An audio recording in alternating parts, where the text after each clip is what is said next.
Bon, d'après toi, qu'est-ce qui se passerait si quelqu'un arrivait à créer un futur alternatif? Alors, d'après Retour vers le futur, on créerait une deuxième timeline et les événements se continueraient dans cette ligne de temps et il y aurait ainsi plusieurs univers alternatifs. D'après Terminator, on pourrait avoir un daron qui vient du futur. Et d'après Donnie Darko, c'est juste impossible.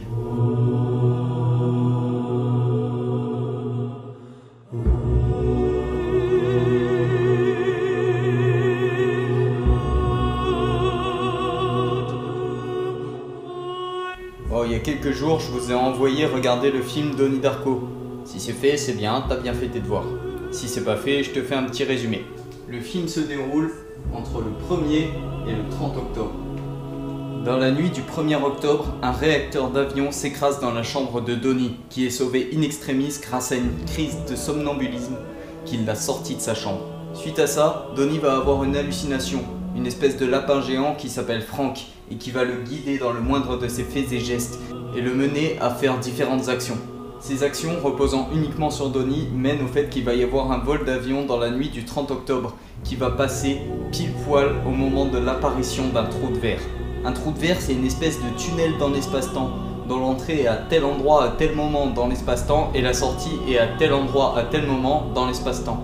Le réacteur d'avion de la nuit du 30 octobre de la ligne de temps qu'on a suivi dans le film tombe donc dans ce trou de verre et ressort le 1er octobre d'une autre ligne de temps.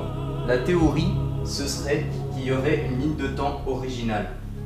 On va l'appeler la ligne de temps 0. Et on va se concentrer du 1er au 30 octobre. Donc, dans cette première timeline, Donnie a complètement son libre arbitre et il va faire ses différentes actions selon son désir. Et ça va déboucher au vol d'avion dans la nuit du 30 octobre, dont le réacteur va tomber dans un trou de verre. Ce trou de verre, il va déboucher au-dessus de la maison de Donnie, le 1er octobre, d'une deuxième ligne de temps qu'on appellera la ligne 1. À partir de ce moment-là, il y a une ligne de temps alternative qui a été créée. Donc d'après Retour vers le futur par exemple, normalement les événements devraient continuer.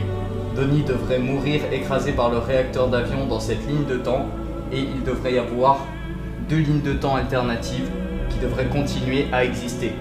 Sauf que dans Donnie Darko, il est question d'une entité divine qui s'occupe de l'espace-temps et qui va chercher à rétablir l'équilibre pour qu'il n'y ait pas de futur alternatif. C'est pour cela que Frank va apparaître à Donnie. Le but de cette entité divine va être de guider Donnie et de le priver de son libre arbitre dans cette deuxième ligne de temps pour qu'il accomplisse exactement les mêmes actions que dans la ligne de temps originale pour que le 30 octobre de cette deuxième ligne, le réacteur d'avion tombe dans le trou de verre. Frank va donc apparaître plusieurs fois à Donnie, le guidant dans ses actions pour déboucher sur ce fameux vol d'avion. Le vol d'avion a bien lieu dans la nuit du 30, le réacteur tombe dans un trou de verre qui débouche le 1er octobre de la ligne de temps originale. Dans cette ligne du temps, Donnie ne sort pas de sa chambre, il meurt donc écrasé par le réacteur d'avion. Ainsi, il ne pourra pas accomplir les différentes actions qui vont déboucher au vol d'avion dans cette ligne de temps originale. Et donc, le réacteur d'avion ne tombera pas. Et le futur alternatif n'existe plus.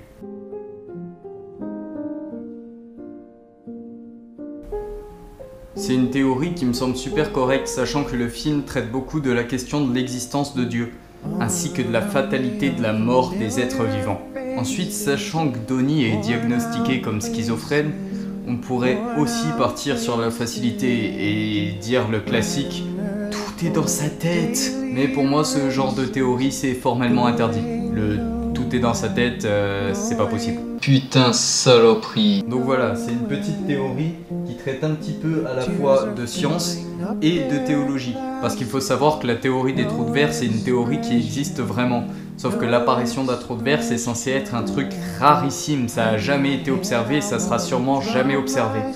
Donc le fait que dans le film ça apparaisse, c'est censé être une chose qui ne peut arriver qu'une seule fois. Et ça a bien été réglé à la fin du premier Donnie Darko. Ouais, j'ai dit le premier Donnie Darko, parce qu'il y a une suite.